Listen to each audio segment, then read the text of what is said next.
Everything's different here. I see a red dot. Does everybody else see a red dot? Yep, you got it. Hooray! All right, everybody. So thank you for joining us this evening. I'd like to throw a special thank you to Kat and Wendy. Wendy won't be on the call tonight, but I do want to appreciate their feedback and help in whittling this down. This originally, I stopped working at like 70 slides, and I was like, ladies, I've gone off the deep end. Please rein me back in. So I really appreciate their help. We wanted to just sort of reach out to the community and provide some information or just maybe some ideas about, you know, what can we as rugby referees do during the age of Corona. I do notice there's some people outside of Texas. You're very welcome. I just wanted to go ahead and introduce myself so you know a little bit about me. I'm Shawn Bean Martin, formerly the King of the North. Mary has taken that crown. I don't know what that makes her, but anywho, this is a photo of me from, I originally started refereeing. I took my level 1 in 2002. Shortly after graduating from the University of Dallas. This is actually, the boys in blue are actually University of Dallas guys. I'm reffing them against the Reds. And I just want to point out, look at that amazing body language right there. That guy really knows what he's doing over there in the yellow jersey. I'd also like to point out the yellow jersey. Back in the old days, we were sponsored by Albertsons. And I think only Butch is probably the only person on this call that remembers how damn uncomfortable those jerseys were. And obviously we had different kit standards. Notice the white socks and the cloth shorts and everything like that. After this photo was taken, I became a yoga teacher. So I've been teaching yoga for 10 years. This is a photo of an event that we did. We had like 50 people out in front of the American Airlines Center. It also showcases that I've not made perfect choices always in my life, especially when it comes to grooming standards. That hairdo, my Corona camp hair is rapidly approaching that. My wife chuckled the other night because I actually pulled it up into a man bun the other night. So you can look forward to that. But I've always appreciated having the dual opportunities to, one, be on the rugby field, but two, to also teach or take yoga, but also to teach people how to teach yoga and to get really deep into some of those concepts. I've also been in charge of the teacher training program at this particular organization. I spent a lot of time in management positions, and it's been really great to sort of flip back and forth between those two roles. A lot of the stuff that I learned in yoga has things that I could implement on the rugby field. And I like to say that this kind of culminates in this moment right here. This was the 2019 Aspen Ruggerfest Open Final. I got to do that. It was quite an honor, one, to be nominated by the Texas Rugby Referee Association to be the representative, and then two, to get that last game on Sunday was amazing. And it did take a lot of hard work. It did take a lot of training, but it's really a memory that I feel very blessed to have. Something I'll always treasure. I've actually got one of the balls from that game sitting right behind me in my office. And so obviously one of the consequences of the pandemic is the loss of rugby. In no way do I want to diminish the things that are happening out there right now to, oh my gosh, I can't believe I don't have my rugby. I work for my wife after stay in place went into effect here in North Texas. I went to go work for my wife's therapy business. And just in our sort of family business, we've had one team member who has contracted Corona, has lost a family member to Corona. We have several interns that my wife was supervising they were still working out in the field, seeing clients face to face. 3 of them have gotten corona. One of our doctors has got corona. So in no way do I want to say like, oh, it's too bad that we don't have rugby. You know, we should do everything we can to have rugby. I don't have a way to change people's experience of corona camp in any way other than sharing some of my experiences to help our rugby referee community. I don't want to say get more out of this time, but see this time as an opportunity. So the objectives of this PowerPoint tonight, which we're calling Attack the Gaps. One, I'd like to make a shift possibly in our thinking about what is happening right now in this pandemic. Can we maybe look at things just slightly different that might free us up to think about this in a slightly different way? I'd like to sort of probe a couple of places that we might consider the gaps. There's already a gap between not having rugby and having rugby, but there's also some gaps that internally we may have as referees. And thirdly, I'd like to just sort of throw out 3 sort of tools that they are tools that I've used to get to this point. I think that they could be beneficial to anyone that's looking for a little bit of direction. And these are tools that I've used. I've oftentimes had people come up to me and say, you're one of the calmest referees that I've ever met. And, you know, and the joke is always, oh, it's got to be the yoga. Yes, the yoga has always been there for me and helped me retain that calm. But there's also a lot of other training that you don't see on the field. And some of that training is going to come out in that number 3 objective. So moving forward, I'd like to talk a little bit about, is there a way that we can reframe this pandemic in a way that might serve us a little bit better? In a lot of times what I use with my clients, with my personal training clients or with employees is this thing called the FISBE model. All right, so what the FISBE model stands for is the F stands for focus, the IS stands for interstate, the BE stands for behavior, and this thing is cyclical. So this model gives us a way to sort of understand how things may play out depending on how we set our attention to certain things. Whatever I focus on is probably going to create an inner state. Probably we would say that that's an emotion. And then that emotion is going to lead to some behavior, whether we intend that or not, whether that we do that intentionally. And then that behavior is going to feed back into the focus, whatever we've been choosing. So I'm just going to go out on the limb and say that there's one orientation that is a problem orientation. Okay. And so that F is going to stand for, that focus is going to be on a problem. Why is this happening to me? I'm at a loss for something. I sometimes talk about a car wreck. Why did this person rear end me?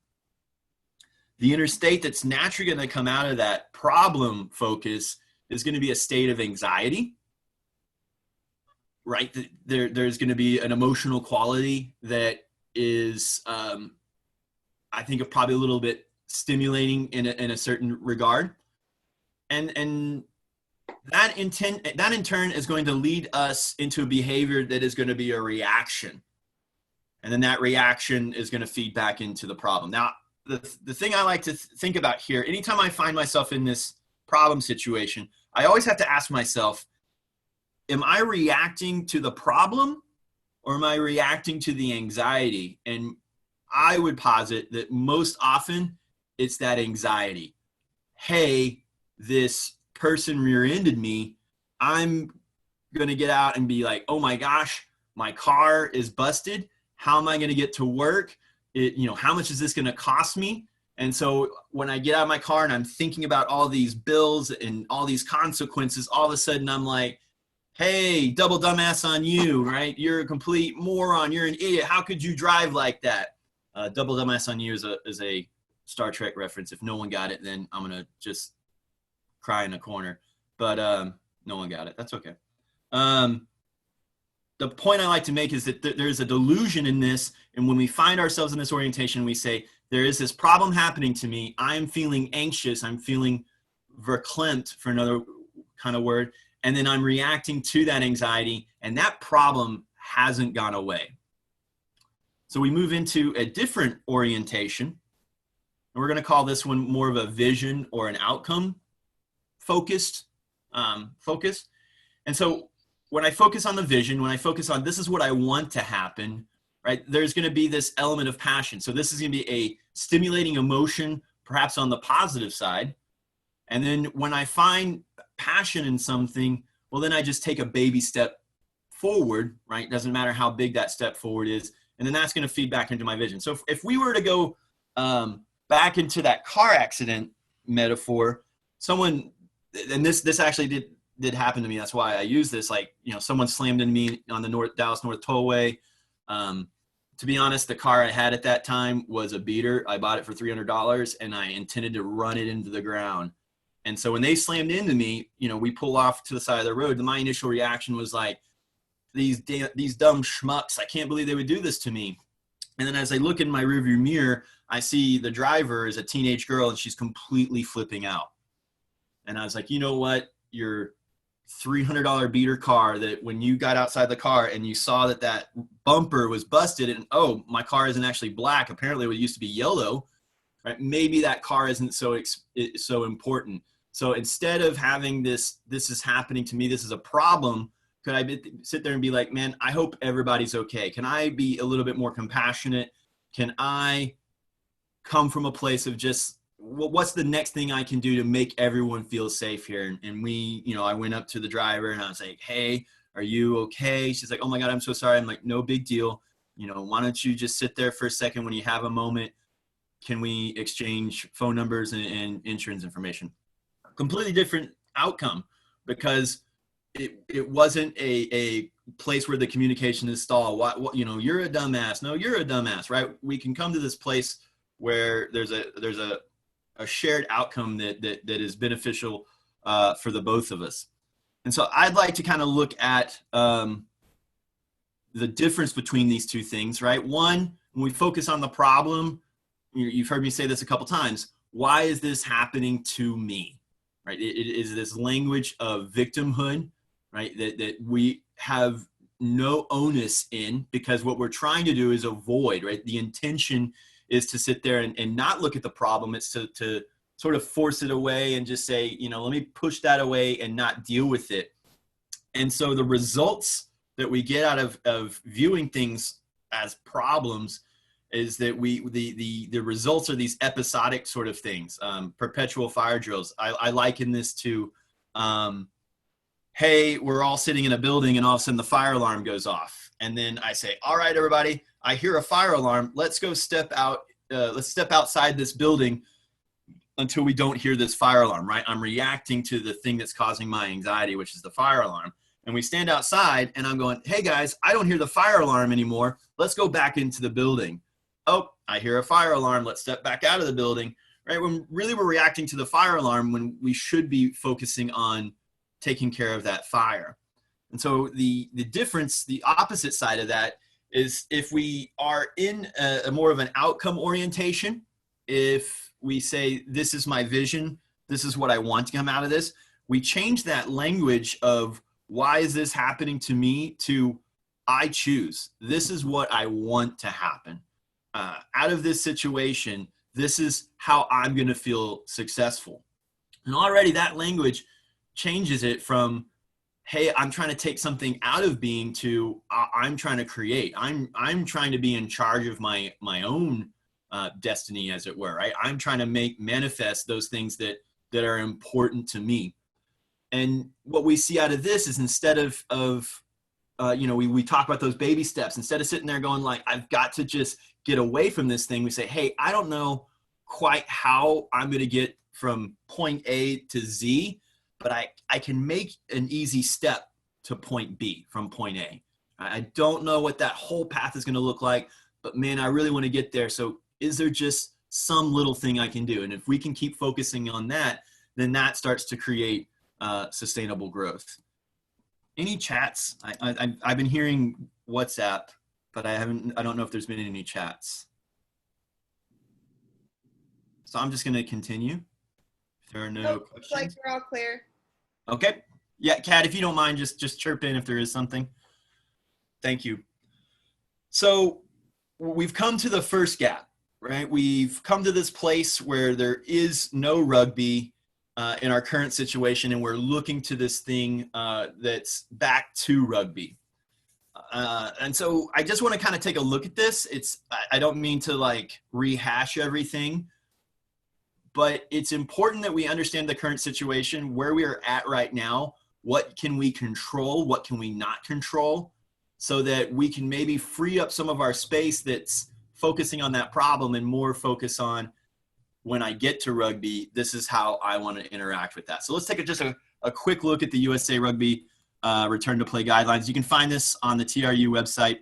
So return to play guidelines, we've already gone through these first two stages here in Texas, right? Stay at home lifted. Small gatherings happen in stage 3. Mid-large gatherings are going to be in stage 4, and normal social activities will be in stage 5. So the stages are not set by us, right? We are looking towards local and state governments to sit there, and when they set that tone, then this is this is what our understanding of what that's going to look like. We do not have control over those regional health mandates. And so the activities are limited by those stages. Let's not even worry about stage 1, stage 2. Let's talk about stage 3, no contact training, stage 4, opening of public facilities. And then once we get to stage 5, we're talking about full training and competition. I'm flying through this because we've already read this. I just want us to understand what are we looking at here. So in TRU, we are currently at stage 3. Okay, what this means is that local governments get to determine the approved amount, less than 10 right now. Non-contact drills and activities, no participation of players and coaches experiencing symptoms within the previous 14 days, temperature check, and no use of communal equipment, including ball. That's where we're at right now. So there is no timeline from when TRU, TRRA, when are we expecting it to stage 5? We don't know. We have no power to accelerate the RTP plans, right? We can't sit there and leverage anything. Any events that occur in RTP stages 1 and 2 are not covered by USA Rugby accident and liability insurance. I just want to throw that out there so that everyone knows. And then RTP stages can move forward or could revert to earlier stages due to regional health mandates. Now, all of that, that's not us. There's nothing in our ability to control that. And with that loss of control, we can view the space, that gap between the current situation and the no rugby back to rugby. And obviously that can create some anxiety. Obviously there could be some tension in that. Tension isn't necessarily bad. Tension can actually draw us towards things instead of pulling us away. But what if we could fill that gap?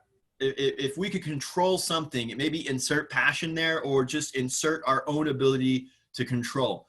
And so what I really kind of want to talk about in this Attack the Gaps is, what's that gap between where we are today and where we want to be? I guess my wife's home, if you can hear her out there, my dog. Not my wife is not a dog. My dog's barking at my wife. Joke failure.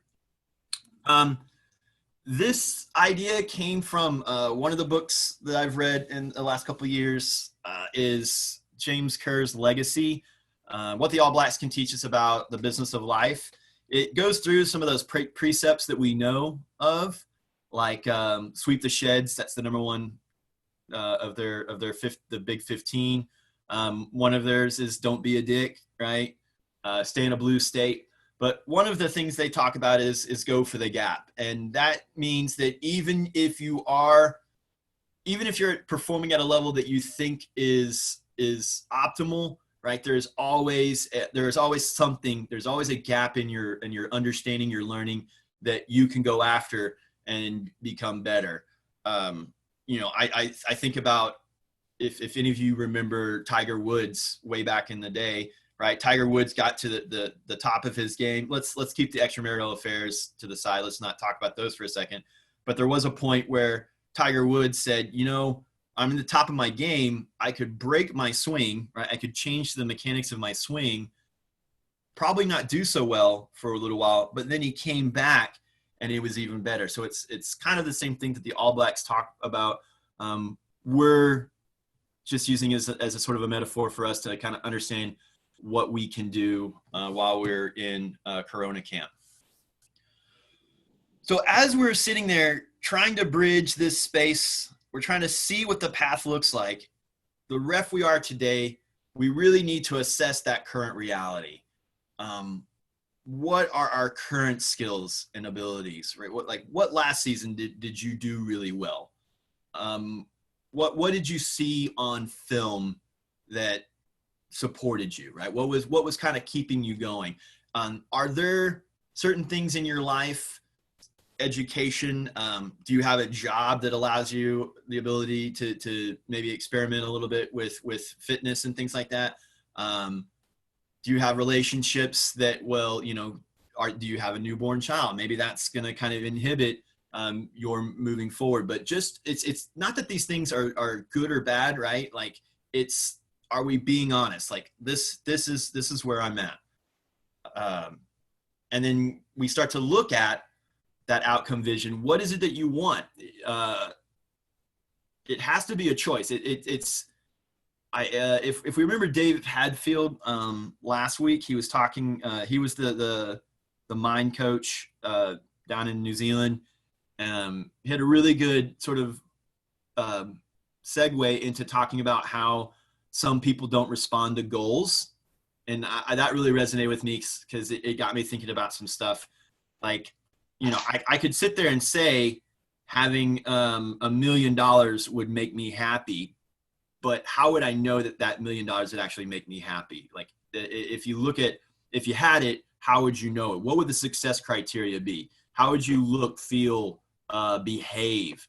And that really resonates with me because, like, a lot of times our vision is we think it's one thing, but we have to constantly assess, is that necessarily true? If I knew that to be true, what would that mean about me? How would I walk? How would I talk? Yeah. Any questions? So I literally went through my journal and pulled out a couple of a couple of outcomes that I literally have in my journal, and that required not only physical training to make them happen, but also some mental and some life training as well. So that first one, I want to stay healthy this whole season. What it doesn't say is I don't want to have a hurt knee. I had to flip it over and talk about what it is that I really wanted. At the end of the 2018 Summer Sevens, I was limping in every final. Like even if I was an AR, I was limping every end of the day of the tournament because my knee was giving out. And so for the first time in 2018, I didn't focus on advancement. I didn't focus on, I want to get the best game. I was like, I want to stay healthy. I don't want to go down this season. I hired a physical trainer, even though I am a physical trainer.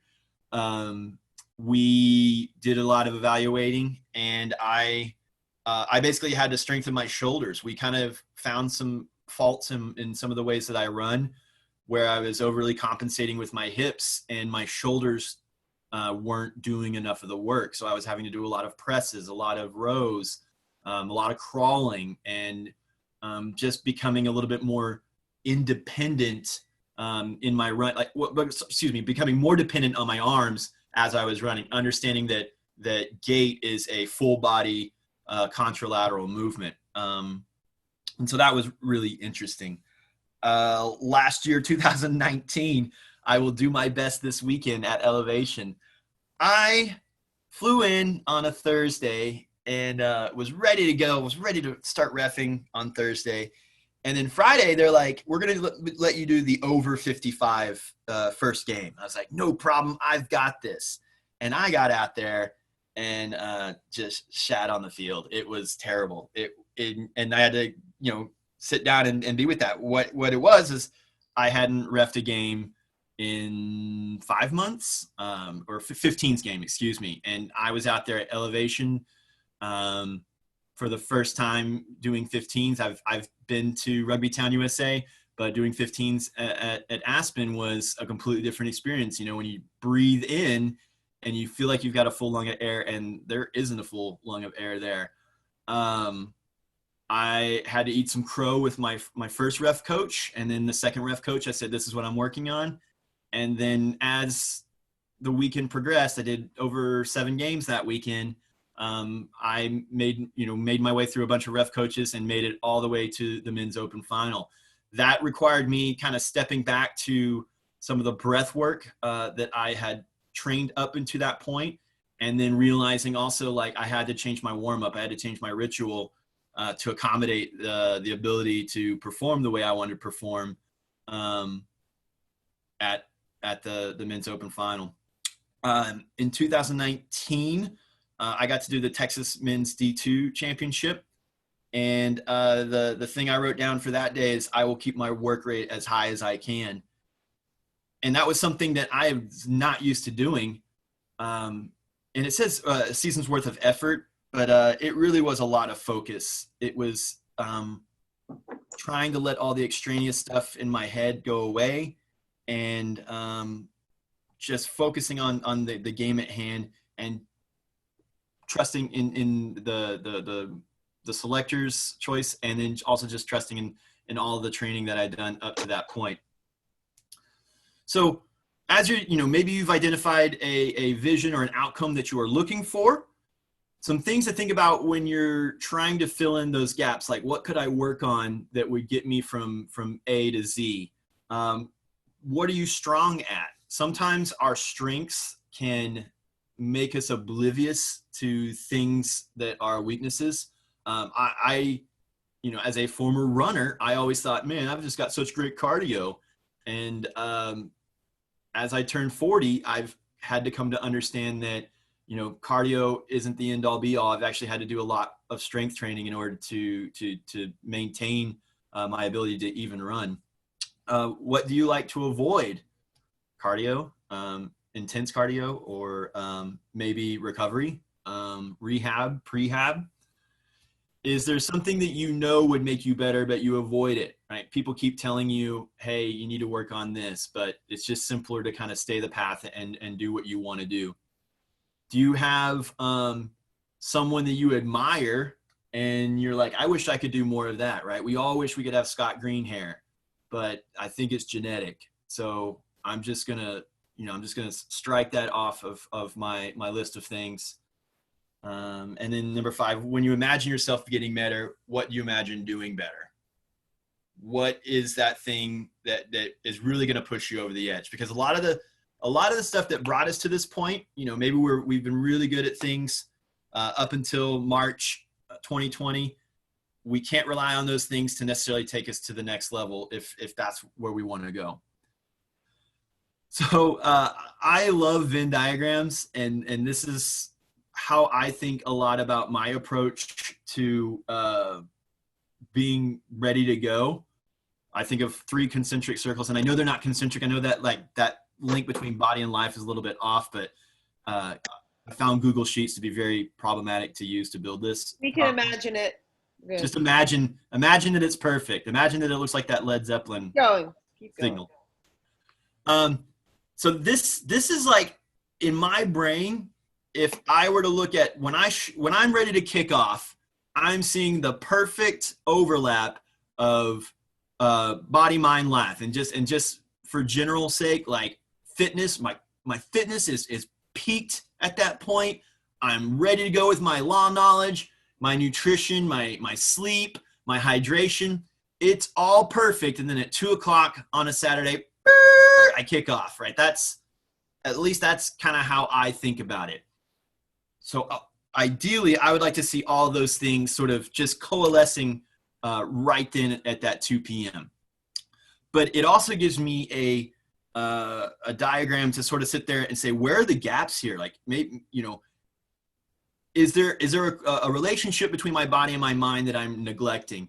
I was talking earlier about how I had like a 70 slide PowerPoint. Like, this was what point I was trying to drive home.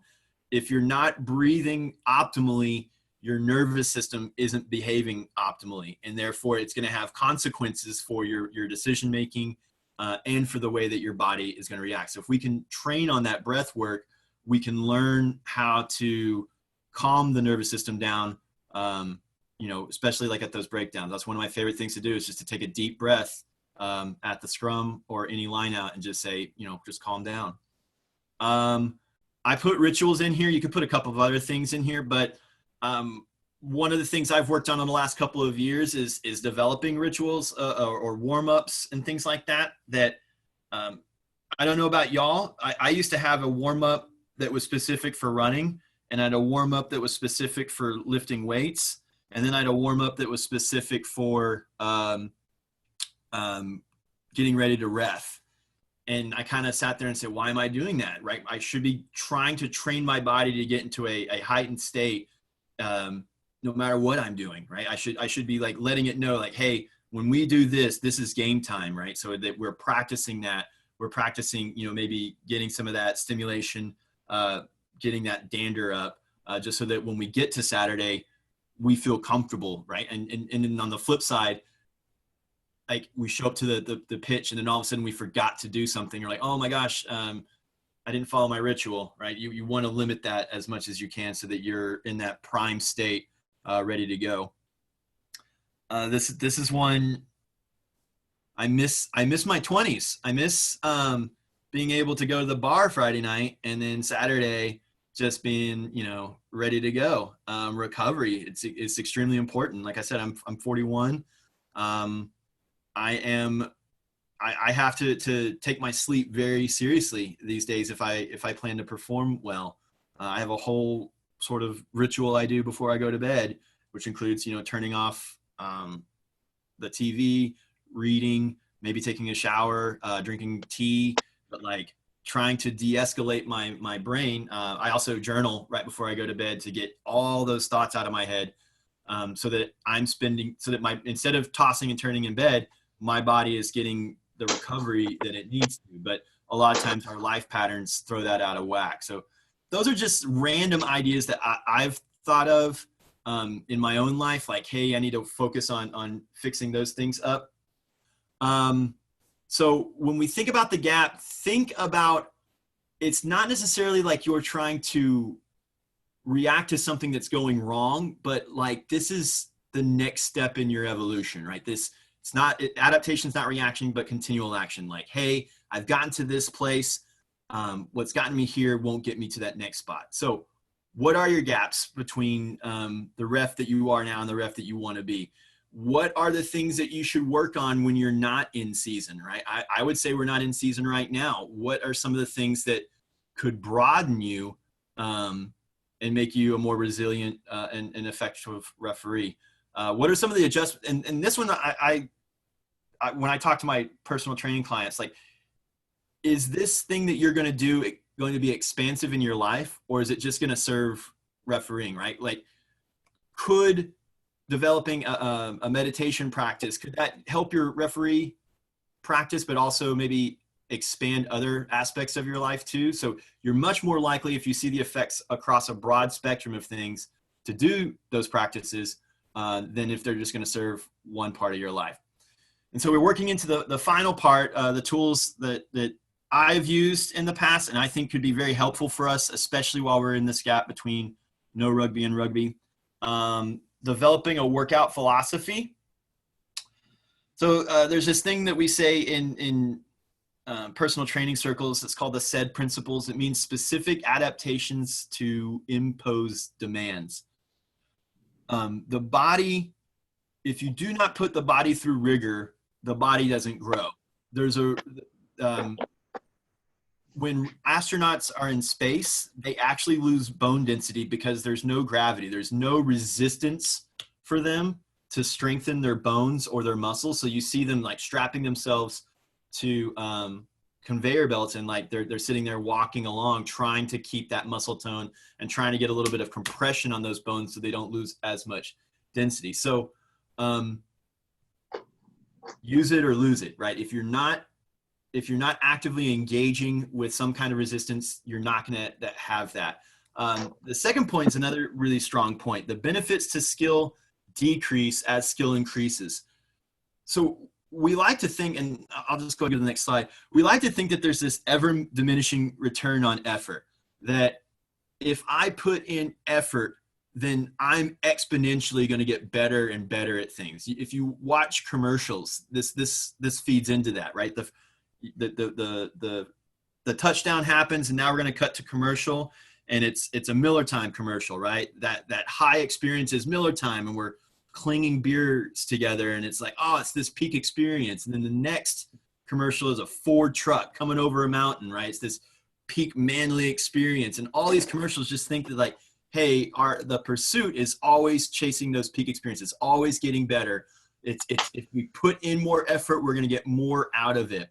When in fact, really, this is sort of what our learning tends to look like. We have these peaks. We put in effort. You know, we start something, and maybe we start jogging, and our first mile is 13 minutes a mile. Great, no problem. We do that for a couple of weeks, and all of a sudden, oh my gosh, we're at 12 minutes a mile.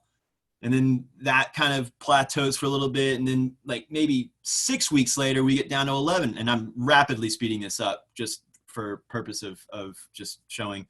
But right, and then eventually we sit at that 11-minute mile for maybe 6 months to a year, and it takes us that full amount of time to drop that next minute to get down to 10 minutes a mile.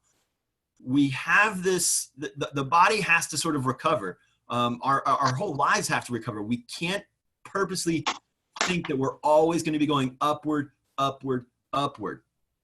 And the reason I talk about this is in the way that we sort of want to form our workout philosophy is using this analogy of two different benches. For a long time there, I didn't have a car. I relied on Dallas local transport, and I would sit on a bus bench, and I would expect the 202 to pick me up at 10:08 a.m. I'd expect it to go a mile up the road, take a right, drop me off at this depot station by 10:10 a.m., and then I'd pick up the 305 cross town to be at a different depot station by 10:30. And if I'm sitting there on that bench at 10:09 and that 202, that first bus hasn't picked me up, right? I'm expecting it to follow a particular route, and I'm expecting it to do specific results. If those results aren't being made, it's 10:08, 10:09, 10:10, and the bus hasn't shown up, I start to freak out, right? So we use the bus bench sort of type of style of workout when you have very specific expectations, right? I have a goal, like I need to get my Bronco score to X. So we are emphasizing outcome. We are thinking about creating vertical growth, right? We're trying to get up that plateau, right? The flip side of the bus bench is a park bench. And you just go to the park, you sit down, and maybe one day you see a bunch of ducks. Maybe one day you see some kids playing, but really you're just showing up and just getting that experience, whatever that experience may be, right? We're using this bench when we're just going to show up, we're just going to work out, and we're just going to enjoy the benefits, right? This is going to be more about emphasizing technique. I'm not so concerned with how much maybe I'm lifting or how far I'm going or how fast I'm going. Instead, I'm really just thinking, hey, do I have good form here, right? Can I grow horizontally? Can I create depth? Can I create a foundation so that that vertical happens stronger? And so the way I'm thinking about this as we are in stage 3, I think it would be a very good suggestion for us to focus on the park bench. This is a really great time to, maybe look at some of the, maybe there's some dysfunction in the body, right? Like, did you in March have maybe like a bum ankle or a bum knee? Would this be a very good opportunity for you to sort of sit there and take care of that? Or maybe it's a good time. You've been noticing your deceleration, right? Like, hey, when I cut, I'm not cutting as efficiently as I would now be a really good time to try some plyometrics and work on that deceleration, right? It's also great for when we don't know what the timeline is, right? Hey, I'm not going to start a 6-week block of training where I'm going to be preparing for the CrossFit Games, right? Or I'm going to try to max out my clean and jerk or something like that. No, I'm just going to sit there and say, hey, can I maybe just clean and jerk and just focus on how that form goes. So we could be focusing on general physical preparation, right? How's my push exercises, how my pull exercises, how's my squat, how's my hinge, right? Just sort of sitting there going in and saying, hey, what's going to make me feel all over a little bit stronger? Cardio base is a great idea. Maybe not so much intensity, maybe not focusing solely on long, slow distance, but just getting in a comfortable, like if I were to start training intensely, what would be that base that would make me feel comfortable? I've already said this a couple times, prehab, rehab. Is this a good time to start getting more familiar with that foam roller, or perhaps finding some exercises some movement exercises you can do that won't require you to use a foam roller? Maybe we could take that foam roller out. Fixing movement patterns, thinking about your running form. How is your gait? How is your walking? Have you ever tried crawling before? Crawling's great for trying to restore the gait pattern. And so when we get to stage 4, hey, that's going to be a really great place for us to start sitting there saying, okay, let's really go after those gaps now, right? Let's add the intensity, right? I figured out what those gaps are. I've been filling them in, and now I'm just going to go for it. I've been noticing on the TRU call, correct me if I'm wrong, Kat, but it sounds like most people are thinking about 4 weeks at stage 4 and at least 1 week at stage 5, and then competition starting after that. So like 5 weeks. 3 weeks. 2 Okay. at 4 and 1 at 5. But Okay. that's dependent on how long we stay at 4. Right. Okay. So when you have a more definite timeline, that's going to give you the ability to sit there and say, okay, now I'm going to really focus on those reps. So like now we're thinking interval and hill training. Doesn't mean you can't be doing interval and hill training during the park bench or stage 3, but maybe now we're really starting to crank it up and focusing on that output more than just on the form.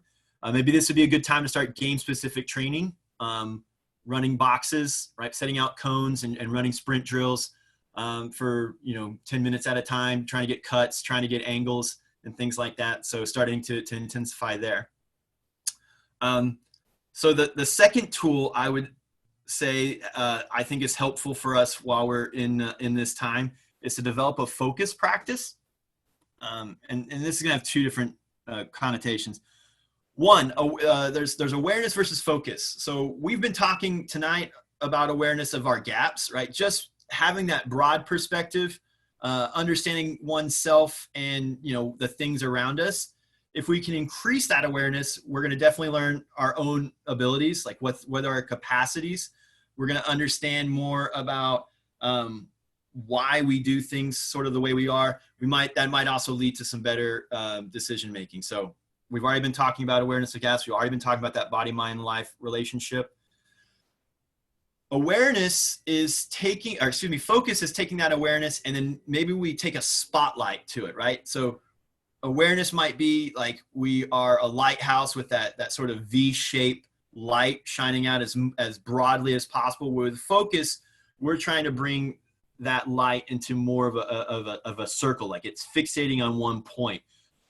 When we learn focus, we are able to direct our time and attention more effectively. We can sit there and screen out the things that we don't necessarily want to be paying attention to. And it really gives us a clear sight on our outcomes. And so it's going to be great if everyone leaves the webinar tonight and they're like, I have 15 things I want to work on. That's great. I'm really glad that you're aware about that. But could you be more precise? Is there something that's going to be more beneficial to your whole life than just, than spreading yourself thin across all these different things? The tools that I have used for developing a focus practice, journaling. I do a lot of journaling. I'm a huge fan of bullet journaling. If you ever want to talk about that, please reach out and I can sort of give you the 411 on that. But journaling, not only games, but just interactions I have with people, or sitting there journaling about like, hey, this is how I want this game to go. Just getting it out on paper.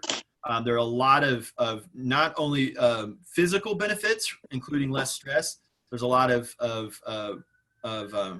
mental health things as well. Goal setting, sitting there saying like, hey, I want to get to this place and here are the steps I want to get there. That's going to help create focus as well, because you're not spreading your, right. Once again, you're not letting your eyes sort of drift and glaze over. I don't know if anybody else has sort of like inaction by like, there's so many things going on. I have so many choices that I never decide to do one thing. So instead, taking that goal setting, prioritizing something, and then moving on from there. I'm going to combine these bottom two together and say this has been one of the most helpful things. I started using Headspace, which is a meditation app, 3 years ago. And then combining that with conscious breathing or practicing breathing technique, different breathing techniques, has really helped me. We sit there and think about meditation as like, oh, you're just trying to calm out, right? You're just trying to like mellow yellow everything. Well, what I came to understand was that, the way that Headspace taught it to me is I was able to go from awareness to focus, and then be able to take that focus and widen it out, which is something has been incredibly beneficial to my own rugby refereeing. I can walk up to the field and say, hey, I'm looking at everybody, I'm smiling, I'm laughing. My awareness is really big right now. I'll go talk to the coaches and I'm starting to narrow my focus. And then, maybe about 15 minutes before the game, I have my focus so narrowed, I'm just going through my checklists and I'm just focusing on my mantras. These are the 3 things I'm working on. This is how I'm going to do it. I'm warming up. My body feels good. Then I can start to open up that awareness again. And then anytime I need to rein it in, I go back to that breathing. So those are 2 things that I found extremely helpful in my own ref career. And then lastly, we'll just blow through this real quick. The third tool that I think might be helpful when considering these gaps is developing a schedule. I look at schedules. I look at seasons versus cycles. So before all this went down, COVID, we had at least here in Texas, we had a season lasting from August through May, and then for sevens, you had June through August. So I would sit there and look at July through September. That's me on my park bench. That's me on my park bench. I'm lifting heavy. I'm trying to get as strong as I can, because I know when October rolls around, I'm not going to be going so much for those how much can I increase my squat games. I'm starting to think about how can I increase that cardio, right? In October, I'm probably doing men's D3 and maybe some D2, right? The D1 hasn't started. So I'm introducing myself into 15s. I'm starting to identify some early season goals. And then I get to December, and I know that come January, that's when D1 men's is going to happen. So I'm sort of trying to start moving into that bus bench early December, and then through the Christmas holidays, trying to keep that intensity up. So when I hit January, boom, ready to go. And then I start thinking probably around February, March, I'm already starting to think about prehab or injury prevention, because I know the postseason is coming up in April.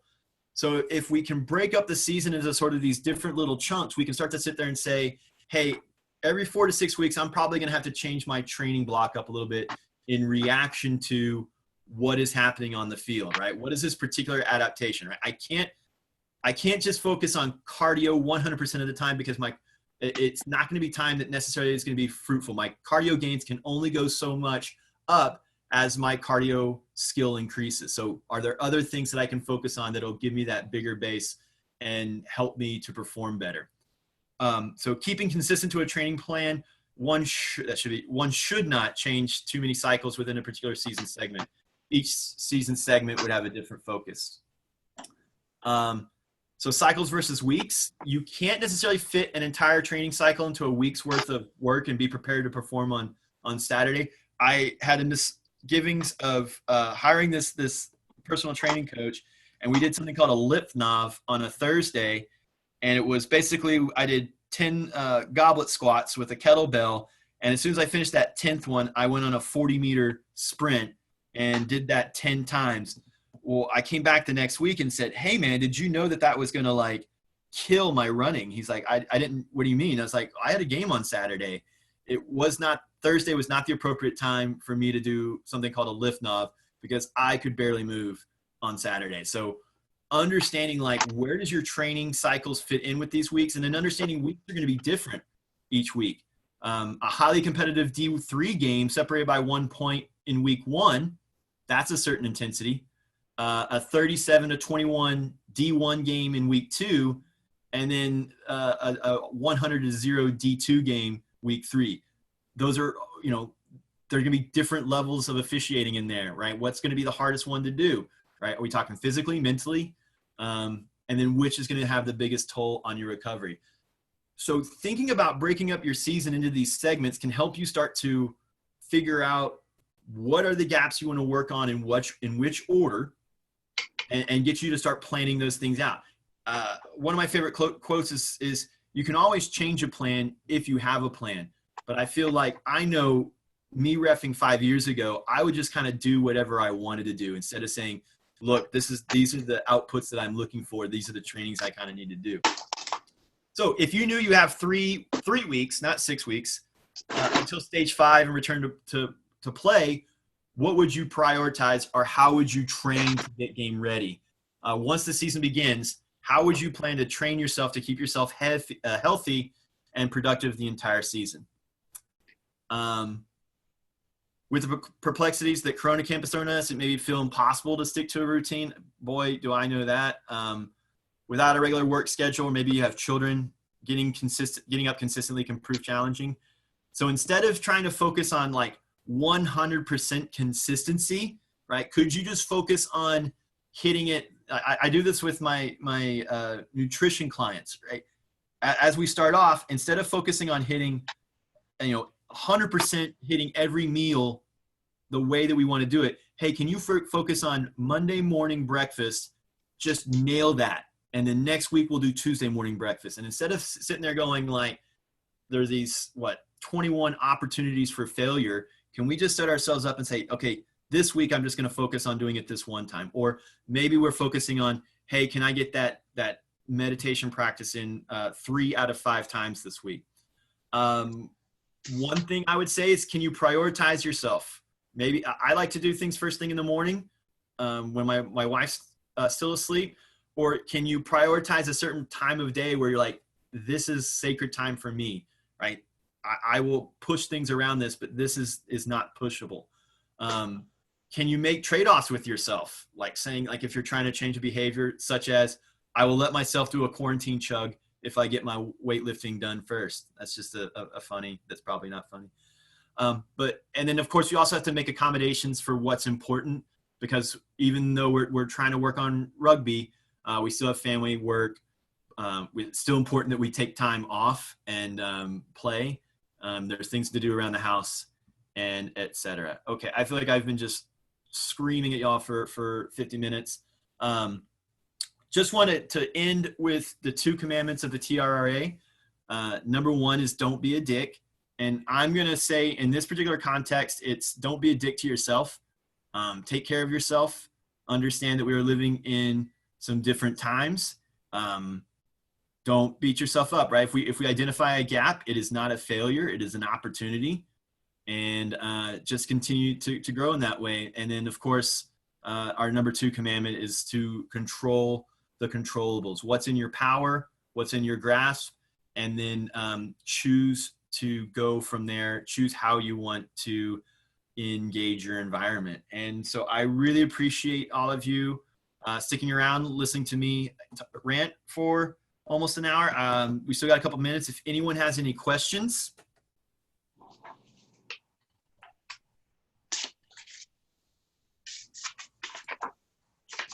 Hey, Shawn, it's Jared. Not a question per se, but just want to add a little anecdote on the prehab-rehab thing. The second all the gyms shut down, I transitioned to just doing resistance band workouts because that was the closest proximity I could get. And my niggly shoulder issues that I've been nursing for about 6 months vanished after 3 workouts. Nice. And, huge win, completely accidental on my part, but cannot emphasize enough how grateful I was for not hitting what for me would be considered large weights. I'm sure others would put me to shame, but going to the elastic bands was a complete game changer, and trying to focus on those foundational items was huge.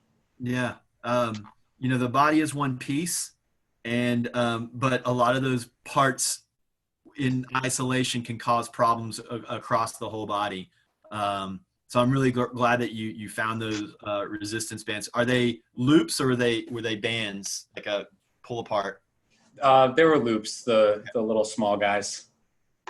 Some like rotator stuff.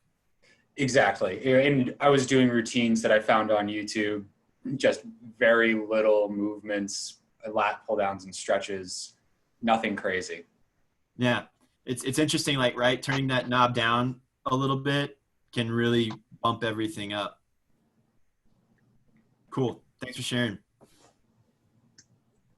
Hey, Shawn, I was wondering if you could talk to us about, as we said, healthy boundaries with work and everything like that as we work from home, how that should carry over to our day-to-day lives once we get back to normal, and especially with refereeing, as normally we can see that taking over an entire weekend. How can we carry these healthy habits into the future? Good question.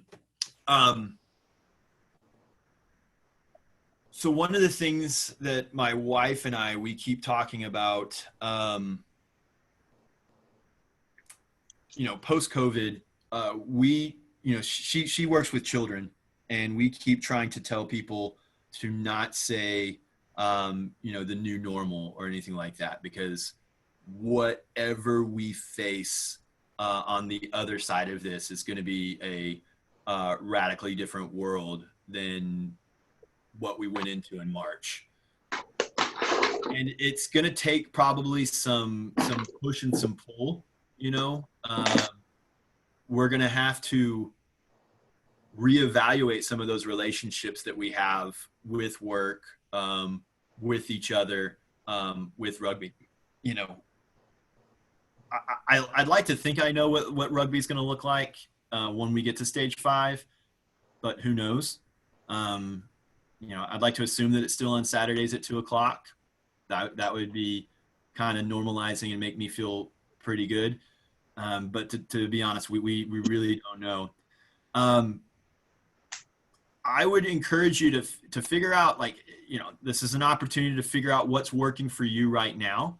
And, some things might be, you might be able to have a conversation around them, like, okay, this is sort of dislodgeable, or I can move this around a little bit, but this could be a really good time to sit there and say, no, this is my flag in the ground. Like, I rally my life around, like my day around this, and I can't negotiate out of this. Because I do feel like we're all going to have some push and some pull. We're going to have to make accommodations for other people, but at the same time, we're going to have to advocate for ourselves.